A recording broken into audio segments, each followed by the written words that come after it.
guys, what's going on? It's Lazarus here, back with another MLB The Show 17 video, and today I'm going to be going over some tips and tricks that I have for you guys to do better in Battle Royale and potentially win 12 games. Now, Battle Royale has become one of my favorite game modes in all of MLB The Show since it was introduced last year in the show 16, and it's easily been the game mode I've played the most in Diamond Dynasty overall. I find it kind of addicting how you can win so many good players by just going to this draft and winning a measly 12 games, but it is a lot harder than it sounds. And hopefully with these tips, you guys can win all of those rewards as well. Now, one of the most important things about Battle Royale is drafting a good team, and now I have a certain way of doing this, so we're pretty much going to go position by position, and I'm going to tell you guys how I like to draft. The most important part of a Battle Royale team is the bullpen. You usually want 2 to 3 good relievers in there. Me personally, when I pitch one batter with my starting pitcher, and then I immediately take him out and hand the ball over to someone better and a little bit more competent. What I like to do when I'm drafting is take at least 1 diamond reliever and at least 1 gold reliever, and you can also get some better silver relievers down the line. Now, this gives you 2 very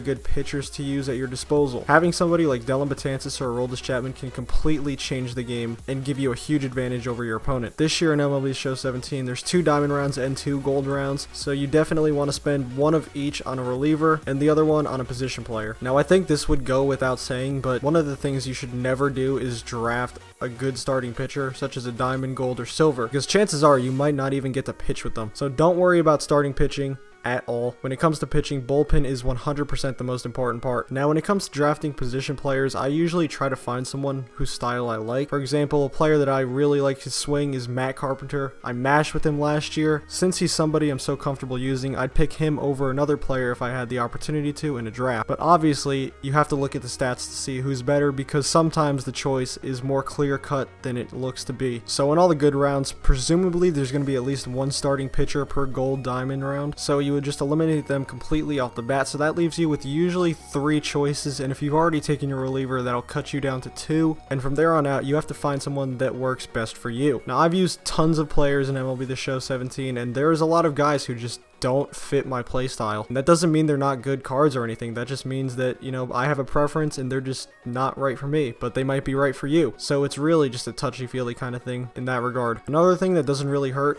if you get some switch hitters in your lineup, that will definitely give you an advantage, because no matter what good reliever your opponent may bring out of the bullpen, you will always have a slight advantage over them because you're hitting on the opposite side of the plate. So that also may influence my decision when I'm looking to draft a right player. If it's between 2 guys, one of them's a switch hitter, chances are I'm going to take the switch hitter, because when someone brings out someone like Carter Capps, let's say, and his funky delivery, you want to preferably have someone in the other side of the batter's box, so he's a lot easier to hit. Now, when it comes to the actual playing of the games, the best way to win is to score early off the starters, because there's a lot of people who leave their starters in for as long as possible, and that is your absolute best opportunity to score, because once they bring in their better players, such as the relievers, it might just become a back and forth game a little bit. It'll kind of become a tug of war. Most of the time, the team that scores first will win, so that's why you want to try and score as early as possible. And off the starting pitchers, that will be your best opportunity to do so. If you can score in the first inning, that'll take a lot of pressure off you, and you have a clear path to win with your relievers that you have set up. If you don't score right away, the one thing you have to do is just keep trying to hit the ball and not giving up. Now, I know that sounds kind of generic, but a lot of people just quit right after their opponent scores. Don't do that. In my opinion, I think that's just kind of a waste of stubs, because there has been plenty of times when I've been down 3-0 in the last inning, down to my final out, but I've come back and won. So speaking from personal experience, I would say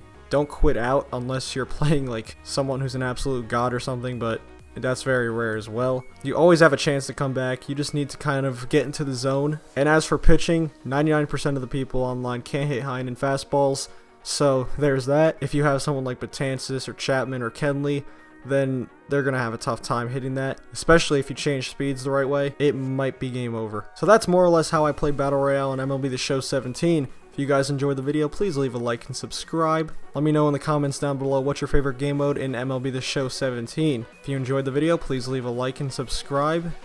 And I'm out. Thanks for watching. Peace.